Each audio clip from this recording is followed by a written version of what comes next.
अस्सलाम वालेकुम। आज की वीडियो में हम कुछ ग्लाइकोजन स्टोरेज डिजीज़ की बात करेंगे। अब ग्लाइकोजन स्टोरेज डिजीज़ बेसिकली होती क्या है कि ग्लाइकोजन की सिंथेसिस में या ग्लाइकोजन की डिग्रेडेशन में कुछ जो उसके एंजाइम्स थे अगर उनमें कोई डिफेक्ट आ जाए, या ग्लाइकोजन की जो स्टोरेज है अगर उसकी स्टोरेज की फॉर्म में कोई डिफेक्ट आ जाए, मतलब कोई आपकी जो ग्लाइकोजन जिस फॉर्म में प्रोड्यूस हुई हो या जिस फॉर्म में स्टोर हो रही हो वो बिल्कुल एक जो उसका जो इसकी नॉर्मल मॉलिक्यूल होता है, जिस तरह का उसके नॉर्मल लुकिंग स्ट्रक्चर होता है उस तरह का स्ट्रक्चर ना हो, तो उन डिजीज़ को ग्लाइकोजन स्टोरेज डिजीज़ कहते हैं। उसमें से जो पहली जो है वो सबसे जो इंपॉर्टेंट है, जो कि ज़्यादा आपको याद रखनी होगी, वो होती है टाइप 1A। टाइप 1A में von Gierke's disease is most important.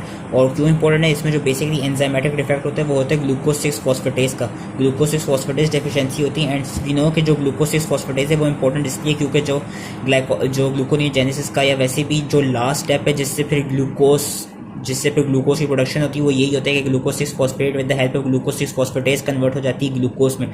लेकिन जब ये स्टेप नहीं होता तो इस स्टेप में देखा क्या जाता है, एक तो it affects liver and kidney, दूसरा जो इसमें सिवियरली देखा जाता है क्योंकि इसमें ग्लूकोज बिल्कुल बनती नहीं है तो इसमें फास्टिंग हाइपोग्लाइसीमिया देखा जाता है। तीसरा इसमें fatty liver and hepato and renomegaly देखी गई है। इसमें प्रोग्रेसिव रीनल डिजीज देखी गई है। इसमें growth retardation and delayed puberty देखी जाती है। इसके जो अब ये जो सिम्टम्स हैं जिसमें है, इसमें लैक्टिक एसिडीमिया देखा जाता है। लैक्टिक एसिडीमिया क्यों देखा जाता है, क्योंकि जो आपका लिवर होता है एंड जो मसल्स होते हैं, मसल्स में तो चलो ग्लूकोज फॉस्फेटेज नहीं होता, लेकिन जो लिवर होता है, लिवर में होता क्या है कि सिंस जो आपका क्या कहते हैं, सिंस ग्लूकोज फॉस्फेटेज अवेलेबल नहीं है तो जो लैक्टिक एसिड है वो ज़्यादा से ज़्यादा प्रोड्यूस होता रहता है और एनारोबिक ग्लाइकोलिसिस ज़्यादा से ज़्यादा होती रहती है, जिसकी वजह से ज़्यादा लैक्टिक एसिड प्रोड्यूस होता है, जिससे फिर ब्लड में लैक्टिक एसिड के लेवल बढ़ जाते हैं, जिससे लैक्टिक एसिडोसिस हो जाता है, या you can call it lactic acidemia. Hyperlipidemia देखा गया। हाइपरलिपिडीमिया क्यों होता है, क्योंकि सिंस फास्टिंग के स्टेट में अब जो ग्लूकोज है as a form of energy use नहीं हो रही, तो जो आपके जो फैट्स होते हैं जो कि टैग की फॉर्म में स्टोर्ड हुए होते हैं एडिपोसाइट्स में, वो फिर as a form of energy आते हैं। जो फ्री फैटी एसिड्स हैं वो थ्रू अपनी बीटा ऑक्सीडेशन के थ्रू एनर्जी प्रोवाइड करते हैं, तो ज़्यादा लाइपोलाइसिस होती है जिससे ज़्यादा फैट्स की डिग्रेडेशन होती है, जिसकी वजह से हाइपरलिपिडीमिया देखा गया। एंड हाइपर यूरिसीमिया इसलिए देखा गया क्योंकि वी नो कि जो ग्लूकोज 6 फॉस्फेट है, हम आगे पढ़ेंगे आगे कुछ वीडियोस में नेक्स्ट में, कि जो ग्लूकोज 6 फॉस्फेट है ना वो फिर अपने HMP शंट में कन्वर्ट हो जाएगा, वो HMP शंट वाली साइकिल में चला जाएगा। जब वो HMP शंट वाली साइकिल में जाएगा वहाँ पे वो ribose 1 phosphate and ribose 5 phosphate जो है उनको ज़्यादा प्रोड्यूस करेगा। जब राइबोस 5 फॉस्फेट और जो राइबोस 1 फॉस्फेट है वो ज़्यादा प्रोड्यूस होंगे, तो जो आई बिलीव जो राइबोस 5 फॉस्फेट होता है, अब होता है कि राइबोस 5 फॉस्फेट प्यूरिन की डेनोवो जो सिंथेसिस है उसमें वो क्या कहते हैं पहला स्टेप होता है, जहाँ पे फॉस्फोराइबोसाइल पायरोफॉस्फेट के थ्रू जहाँ पे वो यूज़ होके फिर फॉस्फोराइबोसाइल पायरोफॉस्फेट सिंथेसिस के थ्रू फॉस्फोराइबोसाइल पायरोफॉस्फेट बनाते हैं। तो उसमें ये देखा गया कि जब ज़्यादा प्यूरिन्स की सिंथेसिस होगी डिनोवो तो उससे ज़्यादा डिग्रेडेशन भी होगी, क्योंकि जब ज़्यादा डिग्रेडेशन होगी तो वी नो के प्यूरिन्स डिग्रेड होकर यूरिक एसिड देती हैं, जिसकी वजह से इस केस में हाइपर यूरिसीमिया भी होता है। बाकी इसमें जो ग्लाइकोजन का स्ट्रक्चर होता है वो नॉर्मल होता है और जो ग्लाइकोजन की स्टोर्ड होती है वो इंक्रीज होती है। इंक्रीज ग्लाइकोजन स्टोर्ड ये होती थी type 1A which was von Gierke's disease. जो टाइप 1B है which is glucose 6 phosphate translocase, ये बेसिकली लिवर में पाई जाती है, क्योंकि लिवर में ये एंजाइम होता है और ये एंजाइम कराता है क्या कि ये बेसिकली जो आपकी जो ग्लूकोज 6 फॉस्फेट बने वो फिर अपनी जो एंडोप्लाज्मिक रेटिकुलम है उसके अंदर इस एंजाइम के थ्रू ट्रांसपोर्ट होता है। तो अगर ये एंजाइम डेफिशिएंट है तो उसमें होगा क्या कि इसमें it is characterized by neutropenia and recurrent infection. और इनकी ट्रीटमेंट्स क्या है, nocturnal gastric infusions of glucose और regular administration of uncooked corn starch, ये इसकी ट्रीटमेंट है। ये ज़्यादा इंपॉर्टेंट है वॉन गर्किस डिजीज। उसके अलावा जो बाकी और कुछ ग्लाइकोजन स्टोरेज डिजीज होती हैं जिसमें आपकी आ जाती है टाइप 2 इस पॉम्पियस डिजीज। पॉम्पियस डिजीज की क्या खास बात है कि ये वाहिद लाइसोसोमल ग्लाइकोजन स्टोरेज डिजीज है, कि it's the only glycogen storage disease that is lysosomal storage disease, क्योंकि बेसिकली इसमें जो एंजाइमेटिक डिफेक्ट होता है वो उस लाइसोसोमल अल्फा 1 ग्लूकोसिडेज का होता है। और इसकी वजह से होता क्या है कि इसमें जनरलाइज्ड और ये जनरलाइज होती है, पर यूजली हार्ट, लिवर और मसल्स में ज़्यादा इसके इफेक्ट्स देखे जाते हैं। स्पेशली हार्ट में होता क्या है कि जो लाइसोसोम्स है वहाँ पे एक्सेसिव ग्लाइकोजन प्रोड्यूस होती है, क्योंकि जो ग्लाइकोजन है वो फिर डिग्रेड हो नहीं पाती। उसके अलावा जो ग्लाइकोजन का स्ट्रक्चर है ना वो नॉर्मल होता है और जो ब्लड शुगर लेवल्स होते हैं वो भी नॉर्मल होते हैं। इसके साथ साथ में हाइपोटोनिया एंड मसल वीकनेस देखी गई है। मैंने कहा ये हार्ट को ज़्यादा अफेक्ट करती है, तो उसमें मैसिव कार्डियोमेगली देखी गई है। एंड ये इन्फेंटाइल फॉर्म में काफ़ी फेटल होती है, क्योंकि इन्फेंटाइल फॉर्म में जो आपका बच्चा होता है they can die due to heart failure, क्योंकि वो इतनी एक्सेसिव कार्डियोमेगली प्रोड्यूस कर देती है। इसकी जो ट्रीटमेंट है उसकी ट्रीटमेंट है एंजाइम रिप्लेसमेंट थेरेपी।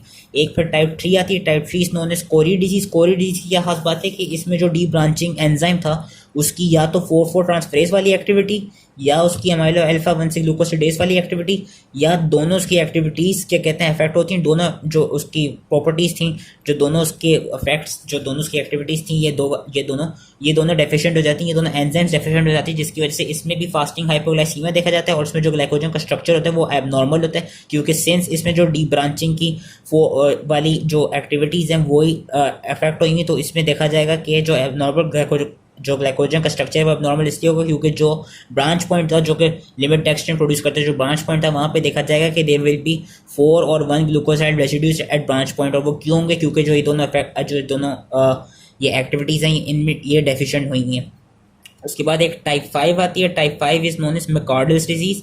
मैकॉर्डल्स डिजीज क्या खास बात है, इसको मैंने इस तरह याद रखा है कि मैकॉर्डल एम से स्टार्ट हो रही है और ये ज़्यादातर अफेक्ट कहाँ करती है, ये जो स्केलेटल मसल में ग्लाइकोजन फॉस्फोराइलेज प्रेजेंट होता है, क्योंकि वी सॉ के जो ग्लाइकोजन है वो दोनों स्केलेटल और liver skeletal muscles and liver दोनों में स्टोर्ड होती है। तो दोनों में जो लिवर का जो ग्लाइकोजन फॉस्फोराइलेज होगा वो लिवर वाला कहलाया जाएगा, वेरस जो मसल का होगा वो मसल वाला कहलाया जाएगा। तो टाइप 5 मैकॉर्डल डिजीज में जो स्केलेटल मसल वाला ग्लाइकोजन फॉस्फोराइलेज होता है वो डेफिशिएंट हो जाता है, तो उसको मैंने एम से ऐसे याद रखा है कि McArdle muscle glycogen phosphorylase, basically glycogen phosphorylase की डेफिशिएंसी होती है। इसमें क्या देखा गया कि इसमें स्केलेटल मसल आर अफेक्टेड लेकिन लिवर के एंजाइम नॉर्मल हो जाए क्योंकि लिवर वाला इफेक्ट नहीं हुआ था। इसमें टेम्परेरी वीकनेस देखी गई है and cramping of skeletal muscle after exercise, मतलब थोड़ी सी भी एक्सरसाइज करने के बाद ना इसमें देखा जाता है कि बंदे को ज्यादा मसल्स में दर्द होना शुरू हो जाता है।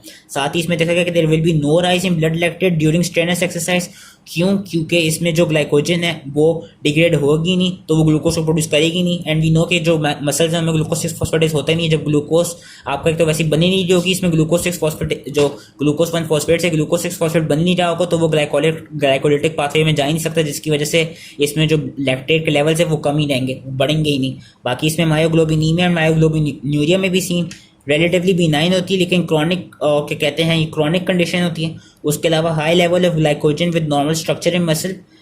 तो ये जो सारे पॉइंट्स थे ये थे मैकॉर्डल डिजीज के। अगर मसल के बजाय लिवर का जो ग्लाइकोजन फॉस्फोराइलेज है वो इफेक्ट हो जाए तो उस डिजीज को हम टाइप 6 कहेंगे और उसका नाम होता है हेयर्स डिजीज। और इसमें क्या जिसकी काफ़ी जो इंपॉर्टेंट सिम्टम है वो उसका ये है कि माइल्ड फास्टिंग हाइपोग्लाइसीमिया, क्योंकि हमने देखा गया कि जो लिवर का ग्लाइकोजन फॉस्फोराइलेज होता है एंड जो लिवर का ग्लाइकोजन है उसने डिग्रेड होकर बेसिकली जो ब्लड का ग्लूकोज लेवल है उसको बढ़ाना है, इसलिए इस वाली डिजीज में हेयर्स डिजीज में माइल्ड फास्टिंग हाइपोग्लाइसीमिया देखा गया। एक और डिजीज होती है जो कि टाइप 4 होती है, हमने पीछे पढ़ी थी टाइप 1A 1B 2 3 5 6, एक टाइप 4 होती है। Type 4 is known as Andersen's disease. Type 4 में बेसिकली ये देखा गया कि जो ब्रांचिंग एंजाइम होता है ना इसकी बेसिकली डेफिशिएंसी जाती है। तो टाइप 4 में बस एक चीज़ ये देखी गई है कि जो ग्लाइकोजन का स्ट्रक्चर होता है उसमें कम ब्रांचिंग होती है, उसमें ज़्यादा अल्फा 1,4 बॉन्ड्स होते हैं, अल्फा 1,6 बॉन्ड्स कम होती है क्योंकि जो ब्रांचिंग एंजाइम है उसकी डेफिशिएंसी हो जाती है। और फिर एक और जो आपके पास होती है which is known as type 0, जो कि बहुत ही रेयर होती है और बहुत ही फेटल होती है। और फेटल इस सेंस में होती है क्योंकि उसमें जो ग्लाइकोजन सिंथेस है उसी की डेफिशिएंसी होती है और उसमें देखा गया कि ड्यूरिंग इन्फेंटाइल फॉर्म ही उसमें बच्चा मर जाता है, क्योंकि जब ग्लाइकोजन सिंथेस की डेफिशिएंसी होगी क्योंकि काफ़ी रेयर होता है तो होगा क्या कि जो आप ग्लूकोज जो आप डाइट में कार्बोहाइड्रेट ले रहे होंगे तो वो ग्लाइकोजन की फॉर्म में स्टोर ही नहीं होगा, जिसकी वजह से आपकी बॉडी में कोई एनर्जी की अवेलेबिलिटी होगी नहीं। So that was all the glycogen storage diseases. Type 0 में फिर से रिवाइज कर रहा हूँ। Type 0 was of glycogen synthase. Type 1A is of glucose 6 phosphatase which is also known as von Gerke's. Type 1B is of glucose 6 phosphate translocase. Type 2 is of lysosomal alpha 1 glucosidase और ये वाहिद lysosomal storage disease है, वाहिद glycogen storage disease जो कि lysosomal है। Type 3 is Cori. Type 4 is Andersen's जिसमें जो branching enzyme था इसकी डेफिशिएंसी हो जाती है जिसकी वजह से कम ब्रांचेस प्रोड्यूस होते हैं ग्लाइकोजन में। Type 5 is McArdle's. Type 6 is Hers disease. And that was it. I hope ये इजीली समझ में आ गई हो एंड थैंक यू।